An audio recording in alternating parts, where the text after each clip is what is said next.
आज का ये वीडियो कक्षा 9th के छठे चैप्टर से लिया गया है, जिसका नाम है रेखा और कोण, लाइन एंड एंगल्स। अब इस वीडियो में इस चैप्टर से क्या क्या चीज़ टॉपिक इसके अंदर कवर किया गया है, उसके लिए टॉपिक हाईलाइट है लाइन, रेखा, लाइन सेगमेंट, रेखाखंड, रेज, किरणें, collinear point and non collinear point,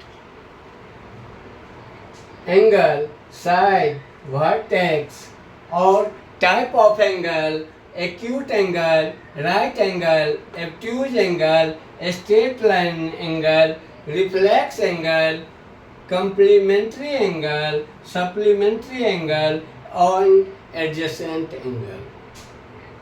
यदि आप हमारे चैनल को पहली बार देख रहे हैं, 7वीं से 10वीं के बीच के छात्र हैं, तो सब्सक्राइब कर दीजिए। हो सकता है आपके पढ़ाई लिखाई में कुछ मददगार साबित हो जाए, क्योंकि हमारा जो भी वीडियो होता है वो NCERT और CBSE के सिलेबस पर आधारित होता है। चलो हम अपना टॉपिक स्टार्ट करते हैं। तो पहला क्या है? लाइन, रेखा। इसके परिभाषा के तौर पर पहले यही जानते थे, रेखा वह है जिसमें स्थान और लंबाई हो, परंतु लंबाई, चौड़ाई और मोटाई ना हो। इसका मतलब है रेखा वह होता है जिसका दोनों तरफ अनंत लंबाई बढ़ने के, रेखा को दिखाते जब हैं दोनों तरफ किरणें ओपन होता है, यानी ए बी रेखा को दिखाएंगे, इसका मतलब है ए बी लिख देंगे और उसके दोनों तरफ हम एरो ओपन रहेगा।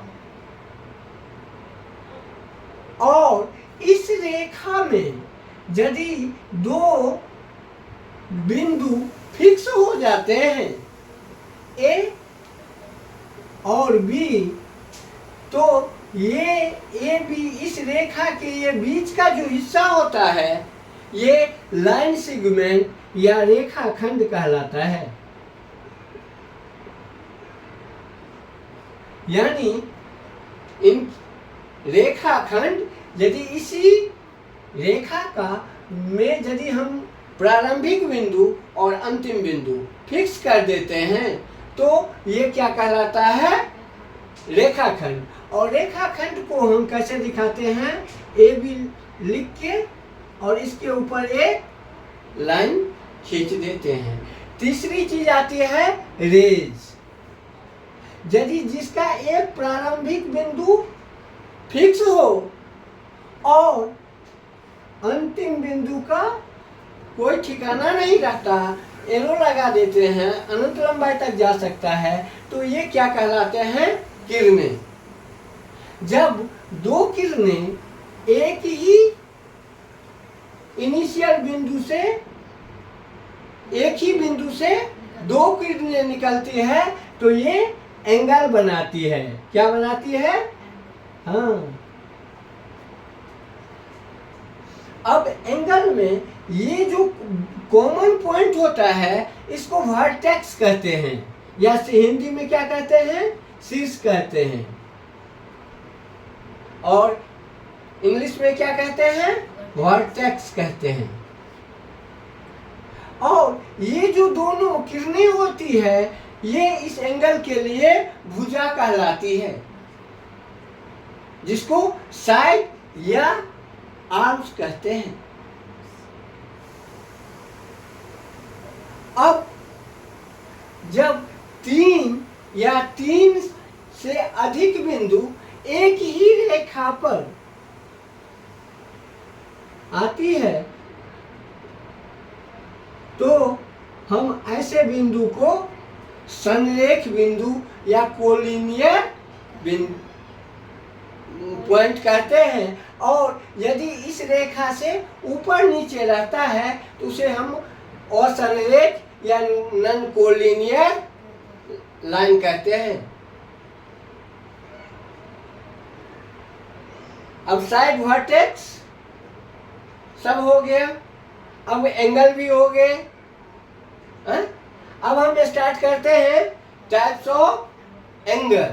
पहला क्या है? एक्यूट एंगल, हिंदी में कहते हैं न्यून कोण। इधर के सारे चीज खत्म हो चुके हैं तो इसको हम थोड़ा यूज कर सकते हैं। अब एक्यूट एंगल हम किसको कहते हैं? वह एंगल जिसकी मेजरमेंट 0 डिग्री से बड़ा और 90 डिग्री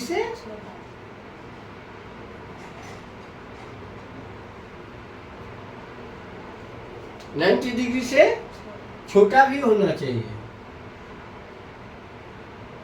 ग्रेटर देन 0,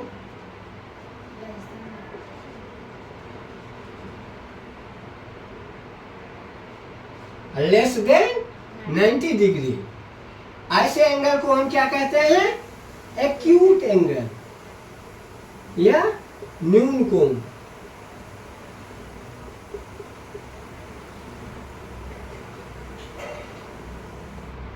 अब अगला क्या है?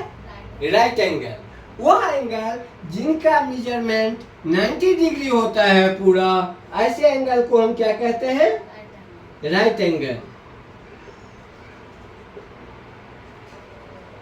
एंगल इक्वल टू 90 डिग्री, उसको हम क्या कहते हैं? Right angle. अब नेक्स्ट क्या है? Obtuse angle. ऑब्ट्यूज अधिक कोण,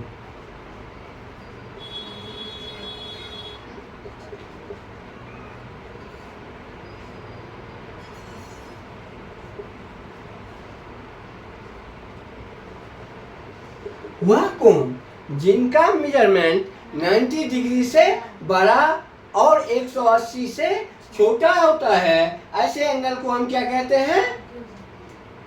ऑब्ट्यूज एंगल या अधिक कोण।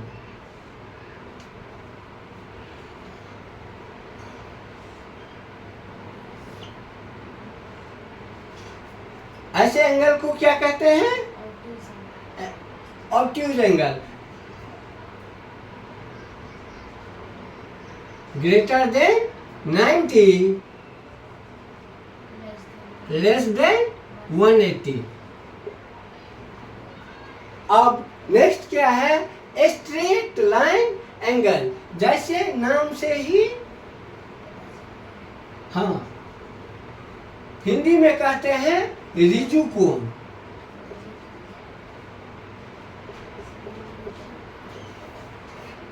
इंग्लिश में क्या कहते हैं?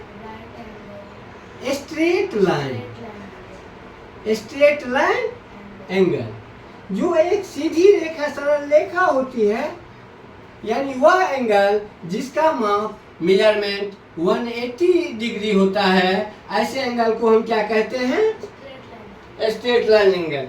ऐसे जो एंगल, ये जो कोई किसी सरल रेखा पे जो एंगल बनता है, उसका पूरा मेजरमेंट कितने होते हैं?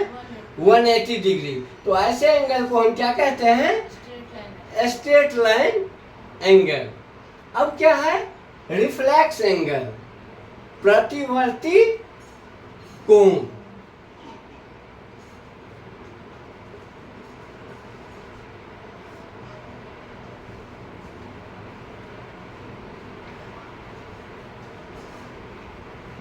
प्रतिवर्ती कोण, रिफ्लेक्स एंगल क्या हो कहते हैं इंग्लिश में? एंगल। वह कोण जिसका माप 180 डिग्री से बड़ा और 360 डिग्री से छोटा होता है, ऐसे कोण को हम क्या कहते हैं? Reflex angle.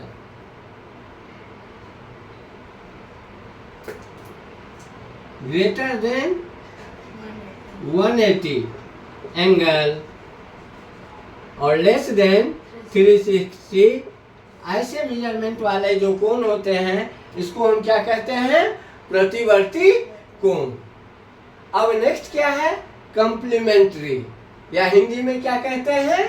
पूरक कोण। क्या? हाँ, ये बहुत समझने वाली चीज है जो शायद तुमने पढ़ा हो या तुम्हारी जानकारी में हो या पहले से पिछली की क्लास में। क्या? कंप्लीमेंट्री एंगल, पूरक कोण।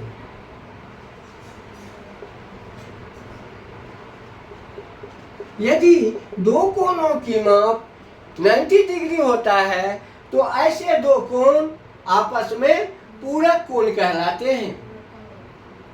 यदि दो कोणों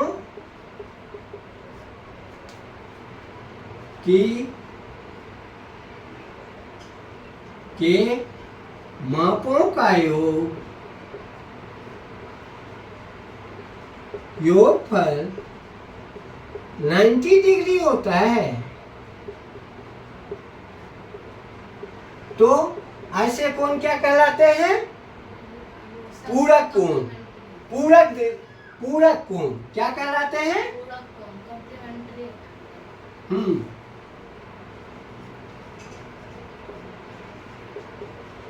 पूरक कोण। यदि एक हमें दे दिया है 30 डिग्री तो दूसरा कैसे निकालेंगे? 90 डिग्री माइनस 30 डिग्री। कोई कोण यदि हमें दे दिया जो 20 डिग्री का पूरक कोण क्या होगा तो हमें तुरंत क्या करना चाहिए? दो का योग 90 है, एक कोण पता है तो दूसरा के लिए क्या करेंगे? उसको 90 में से माइनस कर देंगे और निकाल देंगे। यदि 20 का पूरा कोण कितना होगा? 70। 30 का क्या होगा? 60। 40 का क्या होगा? 50। इस तरह से हमें सिंपल होता है, 90 में से उसको घटा देंगे। दूसरा क्या है? Next supplementary angle. यदि दो कोणों का योग 180 डिग्री होता है तो उसे समपूरक या सप्लीमेंट्री एंगल कहते हैं। जैसे 120 डिग्री का समपूरक क्या होगा? 60 डिग्री। इसमें क्या करेंगे? 180 में से जो दिया गया एंगल है उसको माइनस कर देंगे, क्योंकि ये दो कोणों, यदि दो कोणों का योग 180 डिग्री होता है तो ये दोनों कोण आपस में एक दूसरे के समपूरक कोण कहलाते हैं।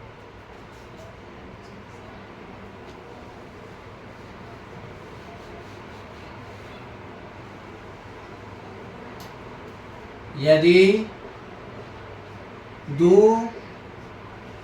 कोणों का योगफल 180 डिग्री होता है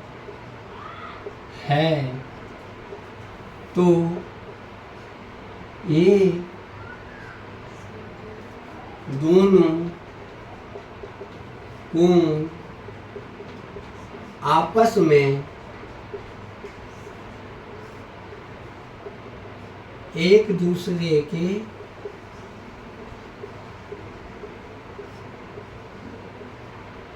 समपूरक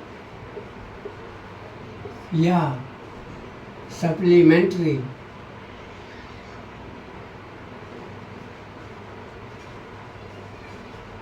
एंगल कहलाते हैं।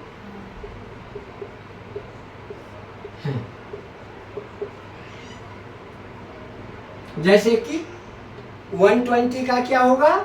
60। 130 का क्या होगा? 50।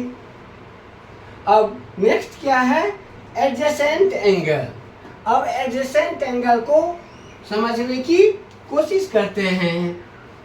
आसन्न कोण। क्या? हाँ, आसन्न कोण जैसे नाम से ही स्पष्ट है। क्या? आसन्न मतलब क्या होता है? नजदीक। आसन्न कोण या एडजेसेंट एंगल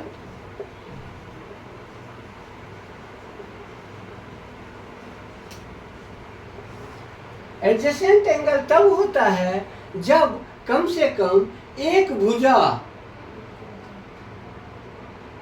और उनके शीर्ष उभयनिष्ठ हों। दो कोणों का में यदि एक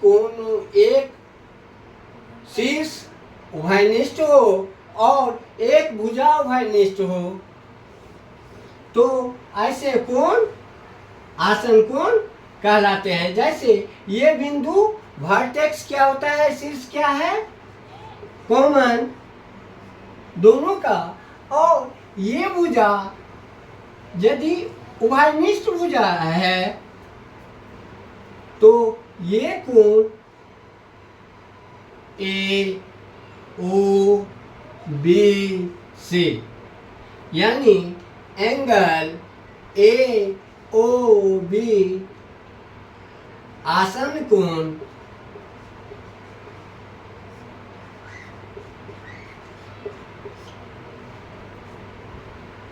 क्या, एंगल बी ओ सी।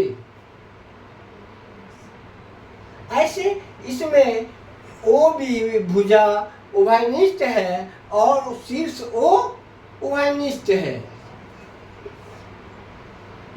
ए भी सरल रेखा हो और ये ओपी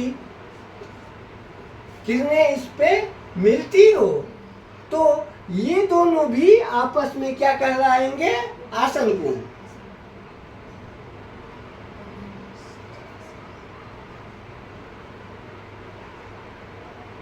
ये भी है याद रखने की चीज, किसी सरल रेखा पर हाँ आसन कोणों का योग 180 डिग्री होता है, जितने भी कोण रहेंगे। एक सरल रेखा का कोणों का योग 180 डिग्री होता है। धन्यवाद।